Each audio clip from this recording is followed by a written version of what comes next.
Com a ajuda de Deus e a guia do seu Santo Espírito, vamos ler a palavra escrita no capítulo 8 do Evangelho de Mateus.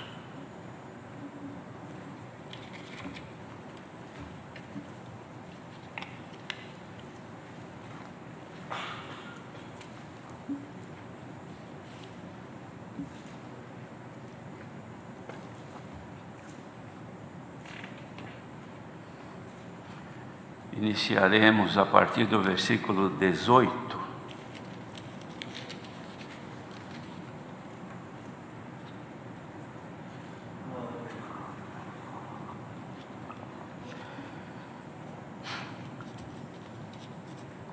Como devemos seguir a Jesus?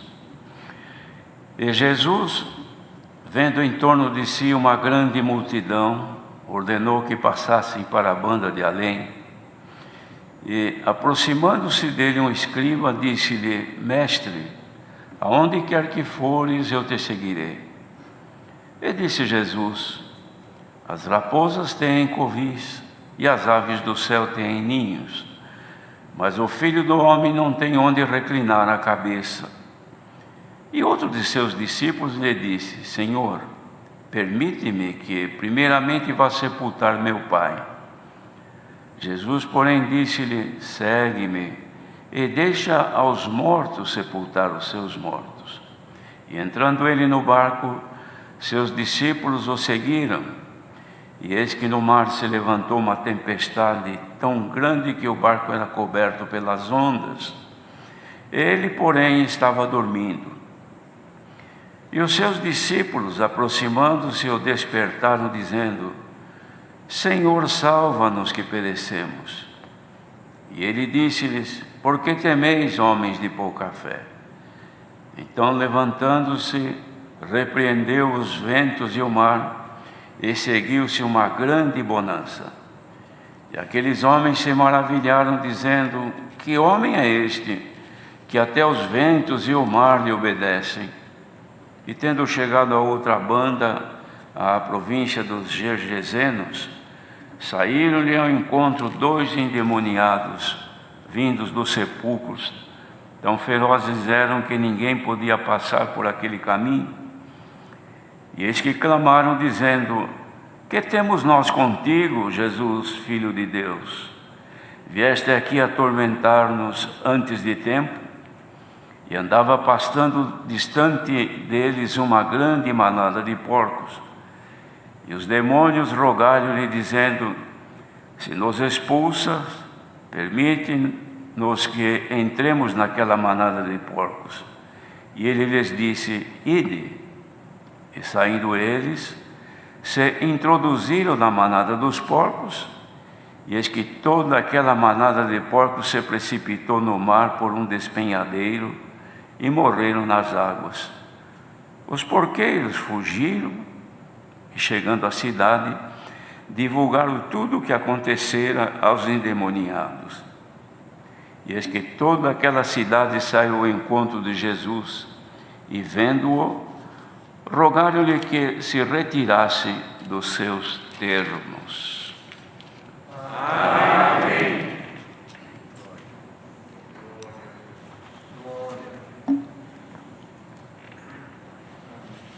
Este capítulo 8 relata aqui, irmãos, algumas obras maravilhosas que o Senhor Jesus operou, purificando um leproso. Também fez aquela grande obra em favor do pedido daquele centurião de Capernaum, dando saúde ao seu servo. Curou a sogra de Pedro.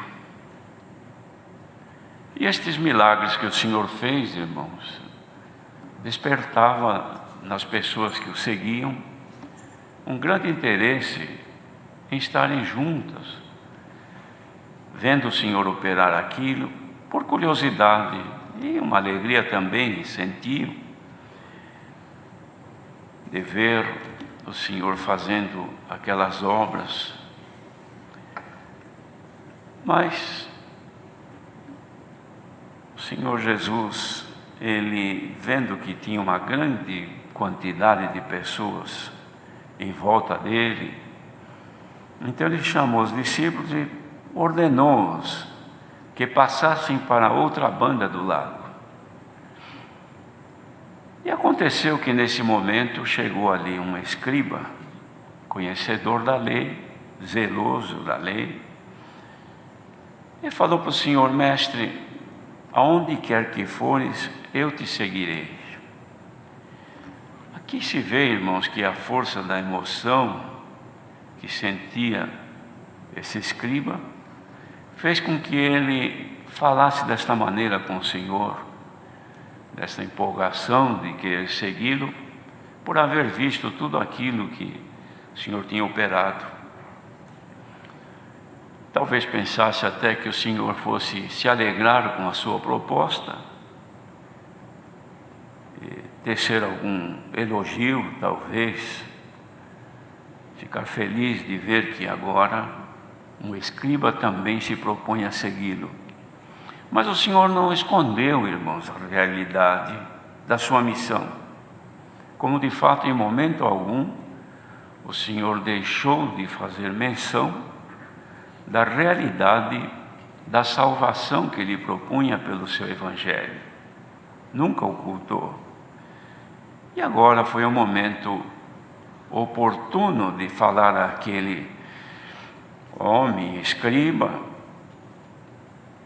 Ele não disse para não segui-lo, mas ele falou da realidade. Disse: olha, as raposas têm covis e as aves dos céus têm ninho, mas o Filho do Homem não tem onde reclinar a cabeça. Isto foi suficiente para aquela pessoa perceber que acompanhar o Senhor Jesus na sua missão não era nada agradável, porque a realidade clara que o Senhor mostrava não trazia a ele nenhum interesse. Isso tudo serve para nós de ensinamento, irmãos, que muitas vezes a pessoa, no momento de alegria, de prazer, propõe de seguir ao Senhor. Normalmente quando está contente, feliz, tendo a impressão que seguindo ao Senhor é só alegria, como muitos dizem. Tem irmãos que a gente pergunta: paz Deus, irmão, como vai? Amém, só alegria. Mas não é bem verdade isso, porque não é só de alegria que nós vivemos. A tristeza também faz parte do cardápio da nossa vida. Ninguém está livre de ficar alegre e de ficar triste, porque são consequências da vida humana. Mas aqui, irmãos, quantos que vêm para servir ao Senhor, pensando que na graça do Filho de Deus, agora, neste caminho santo, a coisa é outra, é diferente.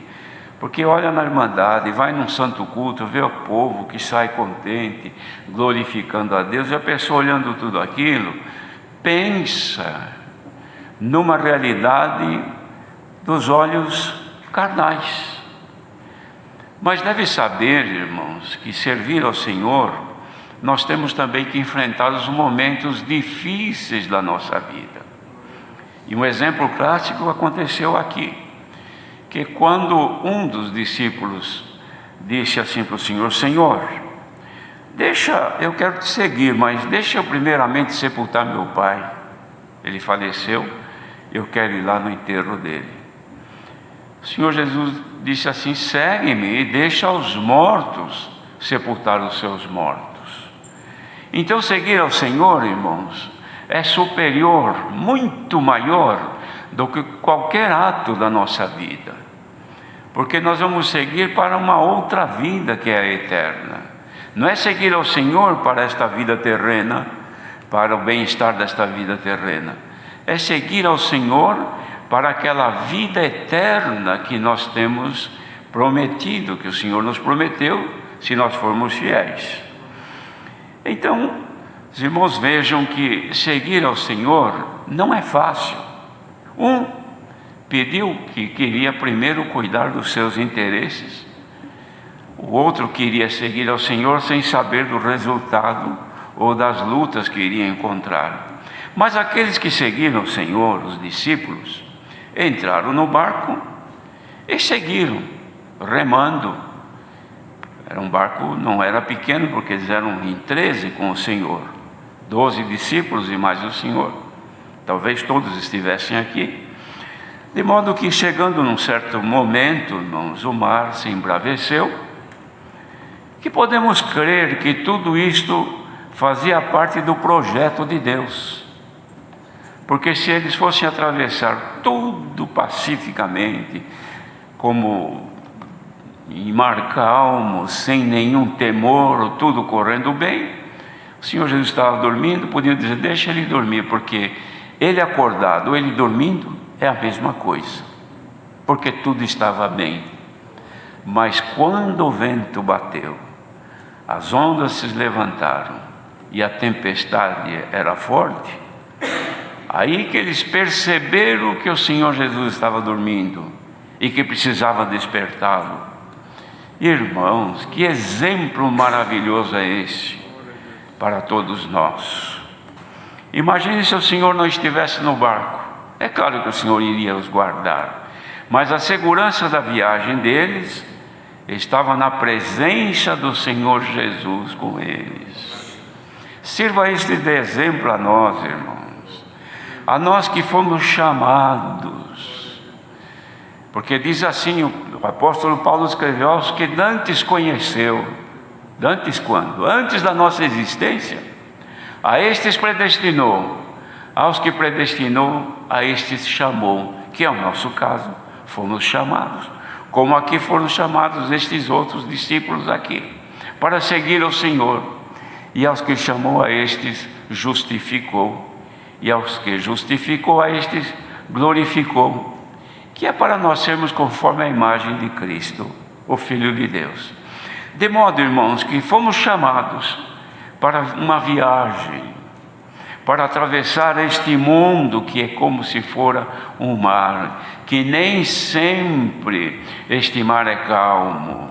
Há momentos que ele se torna agitado, há momentos que o terror e a aflição nos toma, que é necessário um recurso, que é necessário termos a certeza de que o Senhor está conosco na nossa vida. Bendito seja o Senhor. Então, queridos irmãos, isto serve para nós de segurança.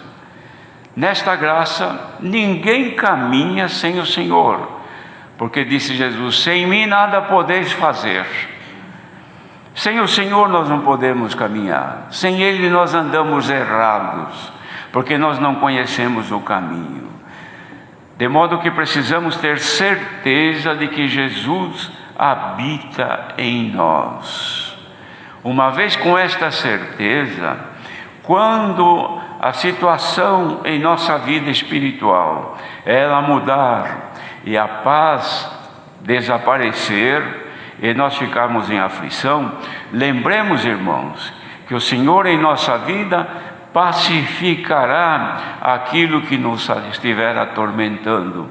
E se alguém hoje, ouvindo esta palavra, puder estar classificado como alguém que está em mar bravo, numa situação que exige um cuidado maior e vê que não tem mais o que fazer, clama ao Senhor Jesus, porque se Ele estiver contigo, haja paz, como nós cantamos o hino 375. Que haja de Deus, irmãos, a paz sobre nós, mas que ninguém afaste o Senhor do seu barco, ou da sua vida.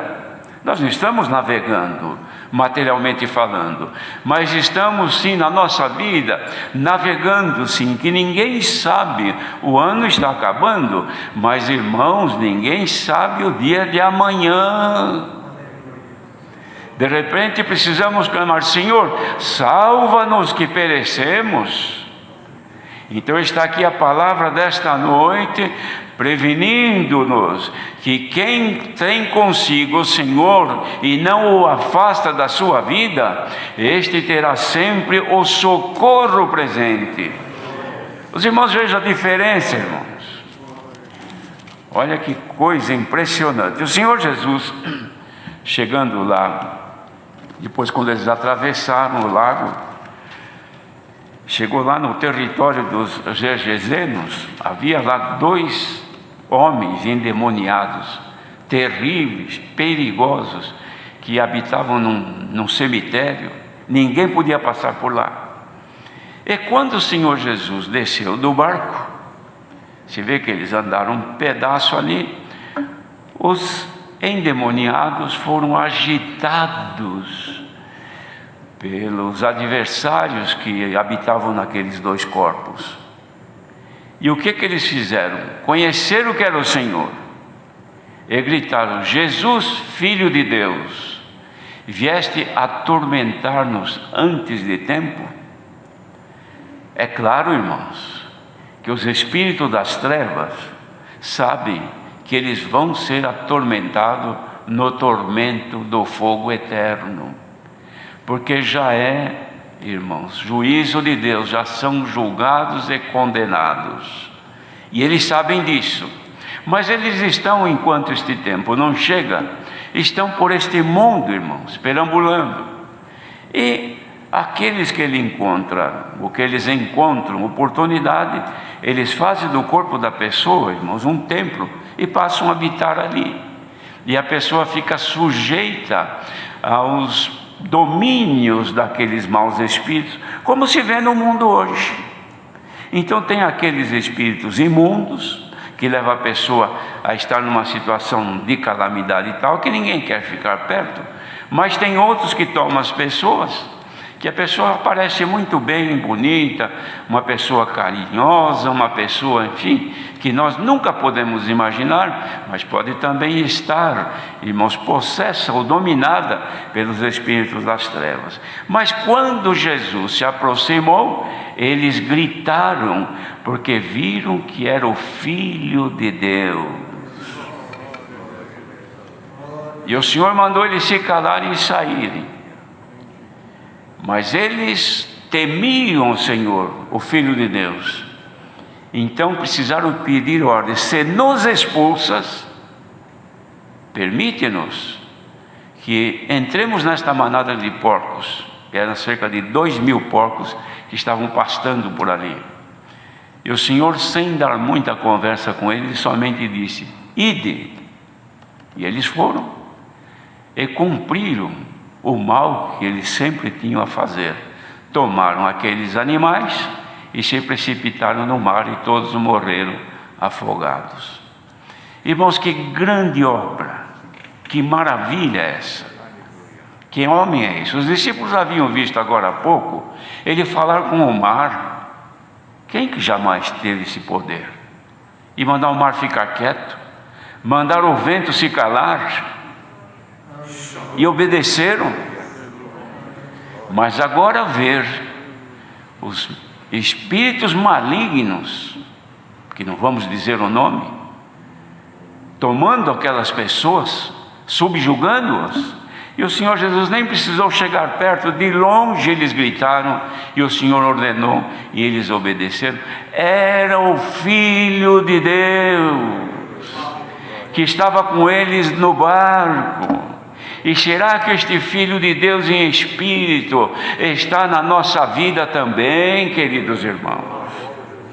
Se Ele está na nossa vida também, onde nós nos aproximarmos, a imagem dEle é refletida por nós. Nenhum espírito das trevas pode resistir. E é possível que qualquer homem de Deus ou mulher de Deus, revestida do Espírito Santo, bendito seja Deus, e que quando se aproxime destas coisas malignas, nem precise expulsar, porque o adversário foge da presença de Deus. Por isso que nós não podemos viver sem Ele, irmão. e nem jamais rejeitá-lo. Olha a oportunidade que os GGZenos tiveram aqui. Chegou ali o Filho de Deus, mostrou um milagre que ninguém poderia fazer, e eles eram testemunhas. Seria o caso de todos correrem, abraçar o Senhor e dizer: Senhor, quanto que esperávamos que Tu um dia viesse aqui na nossa província, que Tu viesse aqui a nós, e hoje vieste. Nós Te queremos, nós Te amamos, mas não, retira-te dos nossos termos, nós não o queremos conosco. Glória ao nome santo do Senhor. Bem-aventurado o irmão, a irmã, que jamais passou na sua mente de querer que o Senhor se retirasse da tua vida. Ao contrário, diz: Senhor, não sai da minha vida, fica comigo. E eu vou fazer-te uma declaração: Senhor, eu te adoro em espírito e em verdade. Ó igreja reunida, os males que o futuro reserva à humanidade, porque os males, irmãos, que o Senhor fala não são somente físicos, do que vai acontecer no mundo, porque a história da humanidade mostra que no passado quantos desastres aconteceram, milhares de milhares de pessoas sucumbiram em tantas coisas. Mas não é isto. O maior desastre que existe é quando o Filho de Deus deixa o barco e a pessoa naufraga. Vamos ver se Ele está em nós ainda, irmãos. Mesmo que estiver dormindo, desperta, Senhor, desperta. Eu quero te sentir. Eu quero ter a certeza que Tu estás na minha vida. Igreja reunida neste punhado aqui e por este mundo afora, faça agora uma experiência. Não deixa terminar um ano com situações tão dramáticas como aconteceram e você terminar longe do Senhor. Volta-te agora ao Senhor e diz: Senhor, não te apartes de mim. Glória a Jesus. A história sempre se repete, irmãos. Tudo o que acontece hoje já aconteceu no passado. E como no passado tem coisas terríveis, quem é que sabe o futuro? Mas aquele que está, irmãos, navegando conosco nesta bendita graça, garante a nós que, se nós formos fiéis, Ele não nos deixará. Então, para a tua segurança, igreja reunida agora, tenha a certeza que este ano termina amanhã, mas o Senhor não termina a morada na tua vida. Glória a Jesus. Depois de amanhã, novo ano. Mas que o Senhor nos dê a graça que vire o amanhã, vire o depois de amanhã, Jesus Cristo habita em nós. Igreja reunida, o Senhor nos fala nesta noite: ó povo feliz, rico, porque a graça do Filho de Deus está na vossa vida. Deus seja louvado. Amém.